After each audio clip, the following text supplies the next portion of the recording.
વલસાડ શહેર અને જિલ્લામાં સાંબેલાધારે વરસાદ. નાનકવાડા ગામમાં ભારે વરસાદને પગલે કમરસમાં પાણી ભરાયા. અનેક સોસાયટીઓ જળમગ્ન. વલસાડમાં ઠેર ઠેર વરસાદી પાણી ભરાયા. ગ્રીન પાર્ક સદનનગર સોસાયટીમાં પાણી ભરાયા. સોસાયટીમાં પાણી ભરાતા લોકોને હાલાકી. કમરસમાં પાણીમાંથી પસાર થવા લોકો મજબૂર. વલસાડમાં મુશળધાર વરસાદ. મોગરાવાડી વિસ્તારમાં સ્થાનિકોના ઘરમાં વરસાદી પાણી ઘૂસ્યા. રેલવે અંડરપાસમાં પાણી ભરાતા વાહન ચાલકો પરેશાન.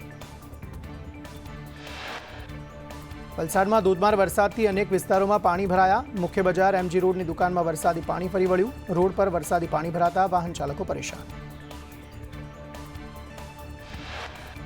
વલસાડમાં વરસ્યો વરસાદ. મહાદેવનગર સોસાયટી પાસે ઘૂંટણસમાં પાણી ભરાયા. પાણી ભરાતા વાહનો થયા બંધ. વાહન ચાલકો ધક્કો મારીને વાહન લઈ જવા મજબૂર. વલસાડમાં વહેલી સવારથી ધોધમાર વરસાદ. આઝાદ ચોક તિથલ રોડ વિસ્તારમાં વરસાદ. ભાગડાવાડા અને કોસંબા ગામમાં વરસાદ થતા રસ્તા પર વરસાદી પાણી વહેતા થયા. વલસાડમાં ચીપવાડ અંડરપાસમાં પાણી ભરાતા રસ્તો બંધ કરાયો. લોકોને 12 કિલોમીટર ફરીને જવાનો વારો આવ્યો. ધંધા રોજગાર માટે જતા લોકો અટવાયા. અરવલ્લીના માલપુરમાં વરસાદ. અસહ્ય ઉકળાટ બાદ વરસાદથી ઠંડક પ્રસરી. વરસાદથી સુકાઈ રહેલી ખેતીના પાકને ફાયદો. ગીર સોમનાથના સૂત્રાપાડામાં ધીમી ધારે વરસાદ. લોઢવા, પ્રશ્નાવડા, વાવડી ગામમાં વરસાદ. વડોદરા, ઝાલા સહિતના ગામમાં ઝરમર વરસાદ. જૂનાગઢમાં ભવનાથ સહિત અનેક વિસ્તારમાં વરસાદ. લાંબા સમય બાદ ધીમી ધારે વરસાદ. વરસાદથી ખેડૂતોના પાકને જીવતદાન મળશે. છોટાઉદેપુરમાં વહેલી સવારથી વરસાદ. છોટાઉદેપુર શહેર અને ગ્રામ્યમાં વરસાદી પાણી રસ્તા પર વહેતા થયા. છોટાઉદેપુર જિલ્લાની આની નદી બે કાંઠે વહી. ચોરવાણા ઓડ ગામ વચ્ચેથી નદી પસાર થાય છે. ઉપરવાસમાં વરસાદના કારણે આની નદી બે કાંઠે વહી. નદી બે કાંઠે થતા સર્જાયા રમણીય દ્રશ્યો. હવામાન નિષ્ણાત અંબાલાલ પટેલની આગાહી અનુસાર રાજ્યમાં છૂટાછવાયા વરસાદની આગાહી. 14 ઓગસ્ટ સુધી સામાન્યથી મધ્યમ વરસાદની આગાહી. 16 ઓગસ્ટે વરસાદી સિસ્ટમ સક્રિય થતા વરસાદ પડશે. બંગાળના ઉપસાગરમાં સક્રિય થતા ધોધમાર વરસાદ પડશે. 17 થી 20 ઓગસ્ટે રાજ્યમાં ભારે વરસાદની આગાહી. બનાસકાંઠા, પાટણ, મહેસાણા, અમદાવાદ, મહીસાગર, ખેડામાં રહેશે વરસાદ. આણંદ, પંચમહાલ, દાહોદ, વડોદરા, છોટાઉદેપુર, નર્મદા અને ભરૂચમાં વરસાદની આગાહી. સુરત, ડાંગ, તાપી, નવસારી, વલસાડ, દમણ અને દાદરાનગર હવેલીમાં વરસાદ રહેશે. સૌરાષ્ટ્ર કચ્છના સુરેન્દ્રનગર, રાજકોટમાં વરસાદ રહેશે. જામનગર, પોરબંદર, જૂનાગઢ, અમરેલી, ભાવનગર, મોરબી, દ્વારકા અને ગીર સોમનાથમાં પણ વરસાદ રહેશે.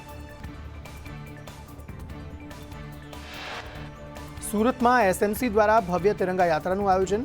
વાય જંકશનથી લાલભાઈ સ્ટેડિયમ સુધી યાત્રા યોજાઈ. મોટી સંખ્યામાં સુરતીઓએ રેલીમાં જોડાયા. સ્કૂલ અને કોલેજના વિદ્યાર્થીઓ પણ રેલીમાં જોડાયા. હર ઘર તિરંગા, હર ઘર સ્વચ્છતાની થીમ પર યાત્રાનું આયોજન કરાયું. CR પાટીલ અને હર્ષ સંઘવી પણ હાજર રહ્યા. જૂનાગઢના ડુંગરપુર વિસ્તારમાં સિમેન્ટ ફેક્ટરી પાસેથી પસાર થયો સિંહ. સિંહને જોઈ ફેક્ટરીનો કર્મચારી ભાગ્યો. માણસને જોઈ સિંહ વિરુદ્ધ દિશામાં ભાગ્યો. અમદાવાદના શાસ્ત્રી બ્રિજ પર ભારે વાહનો પર પ્રતિબંધ હોવા છતાં બેરોકટોક અવરજવર ચાલુ છે. 7 મહિના માટે ભારે વાહનો પર પ્રતિબંધ મૂક્યો છે. અમદાવાદ પોલીસ કમિશનરના જાહેરનામાનો ભંગ થઈ રહ્યો છે. અમરેલીનું નીલકંઠ સરોવરનું પાણી અચાનક લીલું થયું. સરોવરમાં કેમિકલ ઠાલવ્યાની શંકા. વન્ય પ્રાણીઓ અને પશુ પક્ષીઓને નુકસાન થવાની ચિંતા. મામલતદારે સ્થળ મુલાકાત લઈ પાણીના સેમ્પલ ભાવનગર લેબમાં મોકલ્યા. અમેરિકાના ટેરિફ મુદ્દે અમૂલ ફેડરેશનના ચેરમેન અશોક ચૌધરીનું નિવેદન. કહ્યું, આપણી પાસે 140 કરોડ લોકોનું મોટું માર્કેટ છે. આપણે ટેરિફના મુદ્દે ગભરાવાની જરૂર નથી.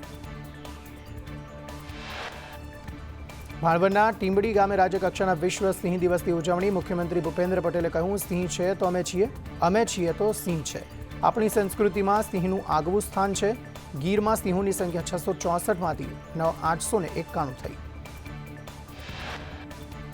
સાબરકુંડલામાં વિશ્વ સિંહ દિવસની ઉજવણી. બાળકોએ સિંહનું મોહરું પહેરીને વિશાળ રેલી કાઢી. બાળકોમાં સિંહ પ્રેમીઓમાં અનેરો ઉત્સાહ જોવા મળ્યો. વેરાવળમાં વિશ્વ સિંહ દિવસ નિમિત્તે મહારેલીનું આયોજન. વેરાવળમાં જિલ્લા શિક્ષણ અધિકારી કચેરી અને વન વિભાગના સંયુક્ત ઉપક્રમે વિશ્વ સિંહ દિવસની ઉજવણી કરાઈ. આ રેલીમાં શહેરની શાળાના 800થી વધુ વિદ્યાર્થીઓ અને નાગરિકોએ ભાગ લીધો. સાપુતારા મોન્સૂન ફેસ્ટિવલમાં સન્ડે ઓન સાયકલની સ્પેશિયલ એક્ટિવિટી. સ્પર્ધામાં 250થી વધારે લોકોએ ભાગ લીધો. સુરતમાં ભવ્યાતિ ભવ્ય તિરંગા યાત્રાનું આયોજન. 1.8 કિલોમીટર સુધીના રૂટને શણગારી દેવાયું. તિરંગા યાત્રામાં કેન્દ્રીય મંત્રી સી આર પાટીલ, ગૃહમંત્રી હર્ષ સંઘવી ઉપસ્થિત રહ્યા. હર ઘર તિરંગા, હર ઘર સ્વચ્છતાની થીમ પર તિરંગા યાત્રા યોજાઈ. અમદાવાદ પ્લેન ક્રેશ દુર્ઘટનાને લઈને અમેરિકન વકીલ માઇક એન્ડ્ર્યુઝે ઘટના સ્થળની મુલાકાત લીધી. માઇક એન્ડ્ર્યુઝે ઘટના સ્થળે નિરીક્ષણ કર્યું. પીડિત પરિવારોએ યુએસ ફેડરલ કોર્ટમાં અરજી કરી. અમદાવાદના શાહીબાગમાં સ્વામિનારાયણ મંદિર ખાતે બીએપીએસ સંસ્થા દ્વારા ચાલતી પ્રેમવતી રેસ્ટોરન્ટે ગ્રાહકને એક્સપાયરી ડેટવાળા થેપલા પધરાવી દીધા. પ્રેમવતી રેસ્ટોરન્ટને એએમસીએ 10,000નો દંડ ફટકારી સંતોષ માન્યો. પાટણના રાધનપુરમાં બ્લેક ફિલ્મ લગાવેલ વાહનો સામે કાર્યવાહી. ગાયત્રી મંદિર વિસ્તારમાં ટ્રાફિક પોલીસથી ડ્રાઈવ. બ્લેક ફિલ્મ લગાવેલ વાહન ચાલકોને પોલીસે ફટકાર્યો દંડ.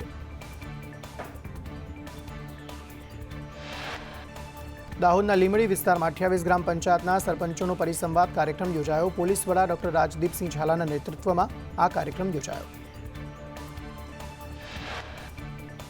કચ્છ અબડાસાના દરિયા કિનારે 3 કન્ટેનર તણાઈને આવ્યા. કન્ટેનરમાં ગેસ અને કેમિકલ હોવાનું અનુમાન. કોસ્ટગાર્ડ પોલીસે કન્ટેનર બાબતે તપાસ શરૂ કરી.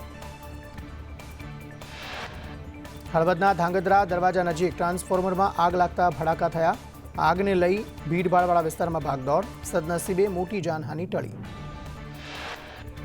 અમદાવાદના નવા વાડજમાં બેફામ કાર ચાલકે રિક્ષાને મારી ટક્કર. વ્યાસવાડી 4 રસ્તા પાસે કારની ટક્કર વાગતા રિક્ષા 50 ફૂટ ઢસડાઈ. અકસ્માતમાં અન્ય વાહનોને પણ નુકસાન. કાર ચાલક પોલીસ સમક્ષ હાજર થયો. પાર તાપી રિવર લિંક પ્રોજેક્ટને લઈ કોંગ્રેસ ભાજપના નેતાઓ વચ્ચે નિવેદનબાજી થઈ. અનંત પટેલ પર સાંસદ ધવલ પટેલે પલટવાર કરતા કહ્યું, કોંગ્રેસ પોતાનું અસ્તિત્વ બચાવવા ગતકડા કરે છે. કોંગ્રેસે જૂના ડીપીઆર બતાવી આદિવાસીઓને ગુમરાહ કર્યા. લોકસભામાં ડીપીઆર મુકાયો નથી કે ચર્ચા પણ નહીં. યોજના 2022માં રદ થઈ. કોઈ પ્રોજેક્ટ થવાનો નથી. અમારી સરકારે કોઈ બજેટ આપ્યું હોય તો કોંગ્રેસ જાહેર કરે. ગોંડલમાં જયરાજ જાડેજાની હેરાનગતિથી કંટાળી વિશ્વ હિન્દુ પરિષદના શહેર પ્રમુખ પિયુષ રાદડિયાનું રાજીનામું. કહ્યું, જયરાજ જાડેજાના માણસો મને અને મારા કાર્યકર્તાઓને હેરાન કરે છે. ધંધામાં પણ હેરાન કરી રહ્યા છે. નર્મદાના ઉમલ્લાના વેપારી પર હુમલાના કેસમાં સાંસદ મનસુખ વસાવાએ સીએમને પત્ર લખ્યા બાદ મારનારની ધરપકડ. મનસુખ વસાવાએ કહ્યું, રિતેશ વસાવા અને પ્રકાશ દેસાઈ બીટીપીની વિચારધારાથી ચાલે છે. બંને ભાજપની વિચારધારા અપનાવી લે તો સારું. પાર તાપી રિવર લિંક મુદ્દે સી આર પાટીલના નિવેદન બાદ એમએલએ અનંત પટેલે કહ્યું, આદિવાસી સમાજ તમારો વિશ્વાસ કરવાનો નથી. આ યોજના થશે નહીં તેવું લેખિતમાં આપો. આદિવાસી સમાજ ભોળો છે, મૂર્ખ ન બનાવશે. ધારાસભ્ય અનંત પટેલે તાપી પાર રિવર લિંક પ્રોજેક્ટ મુદ્દે લોકસભામાં શ્વેતપત્ર રજૂ કરવાની માંગ કરી. વધુમાં કહ્યું, મોટી રેલી યોજીને અમે જનાક્રોશ બતાવીશું. અમે 1 ઇંચ પણ જમીન આપવાના નથી. તાપી પાર રિવર લિંકને લઈ કેન્દ્રીય મંત્રી સી આર પાટીલની સ્પષ્ટતા. આ યોજના પડતી મુકાઈ છે. લોકસભામાં કોઈ પણ ડીપીઆર મૂકવામાં આવ્યો નથી. આદિવાસીઓને નુકસાન થાય એવો પ્રોજેક્ટ નથી લાવતા. જળશક્તિ મંત્રી પાટીલે કહ્યું, કોંગ્રેસના ધારાસભ્યો આદિવાસી સમાજને ગેરમાર્ગે દોરે છે. કોંગ્રેસ નેતા તુષાર ચૌધરીને ખબર હોવી જોઈએ આવો કોઈ ડીપીઆર લોકસભામાં રજૂ થઈ શકે નહીં. ગુજરાત ભાજપ પ્રદેશ પ્રમુખ નિમણૂકની પ્રક્રિયા તેજ બની. ગુજરાત ભાજપના પ્રદેશ પ્રમુખની ચૂંટણીના પ્રભારી ભૂપેન્દ્ર યાદવ અને ઉદય કાનગડ વચ્ચે મુલાકાત. ભૂપેન્દ્ર યાદવના રાજકોટ, પોરબંદર, દ્વારકા પ્રવાસમાં ઉદય કાનગડ સાથે રહ્યા. અરવલ્લીના બાયડમાં ગાયોના વેપારીએ પશુપાલક પર હુમલો કર્યો. પશુપાલકે વેપારી પાસેથી ગાય ખરીદી હતી. પશુપાલકને સારવાર માટે હોસ્પિટલમાં દાખલ કરાયો. ગાંધીનગરમાં ધાડ ચોરીના ગુનાના આરોપીને એલસીબીએ ચિલોડાથી દબોચ્યો. ઝડપાયેલ આરોપી ચડ્ડી બનિયાનધારી મોહનિયા ગેંગનો સાગરિત. આરોપી સામે અગાઉ 10 જેટલા ગુના નોંધાયા. અમદાવાદના વટવામાં ઇમરાન ઉર્ફે કડિયાએ 4 રાઉન્ડ ફાયરિંગ કર્યું. ખંડણીના ગુનામાં 2 વર્ષ બાદ છૂટ્યો હતો આરોપી. છૂટ્યા બાદ બદલો લેવા કર્યો હતું ફાયરિંગ.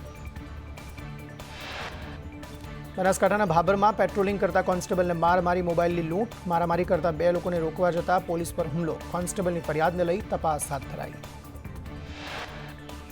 પાટણના સાંતલપુરના ગડસઈ ગામમાં યુવક પર વિધર્મીએ હુમલો કરતા હિન્દુ સંગઠનોનું શક્તિ પ્રદર્શન. યુવક હાલ હોસ્પિટલમાં સારવાર હેઠળ છે. હુમલાખોરોનું સરઘસ કાઢવા હિન્દુ સંગઠનની માંગ. ધારાસભ્ય લાડાણીના આક્ષેપ સામે પોલીસે કહ્યું, જુગારધામ પર રેડ કરી 3ને પકડ્યા હતા. રેડમાંથી ફરાર આરોપીએ એમએલએને ગેરમાર્ગે દોર્યા. પોલીસની છબી ખરડાય તે માટે એમએલએને ગેરમાર્ગે દોર્યા. સુરતમાં દાગીના ચોર દંપતી મહારાષ્ટ્રથી ઝડપાયું. પેઇંગ ગેસના 13 લાખથી વધુના દાગીના ચોર્યા હતા. ડિંડોલી પોલીસે આરોપી દંપતીને પકડી પાડ્યું. સમગ્ર મામલે પોલીસે વધુ તપાસ હાથ ધરી. ખેડાના સેવાલિયામાં 2 ફેબ્રુઆરીએ ઘર્ષણમાં 4 રાઉન્ડ ફાયરિંગ થયું હતું. બિલ્ડરની ફરિયાદ ન લેતા હાઈકોર્ટની શરણ લેવાઈ હતી. પોલીસે ફરિયાદ દાખલ કરવા હાઈકોર્ટે આદેશ કર્યો. સુરતની મહિલા સાથે ગઢડાના ભુવાએ આચર્યું દુષ્કર્મ. ભુવા ગંગારામ લશ્કરીની પોલીસે કરી ધરપકડ. પિતૃદોષની વિધિના બહાને ભુવો સંપર્કમાં આવ્યો હતો. પોલીસે ભુવાની કરી ધરપકડ. આણંદમાં ખેતરમાંથી આધેડની લાશ મળી હતી તે મુદ્દે ખુલાસો. મહિલા સાથે આડા સંબંધમાં આધેડની કરાઈ હતી હત્યા. મહિલાના પતિ અને સાસુએ હત્યા કરી હોવાનું સામે આવ્યું.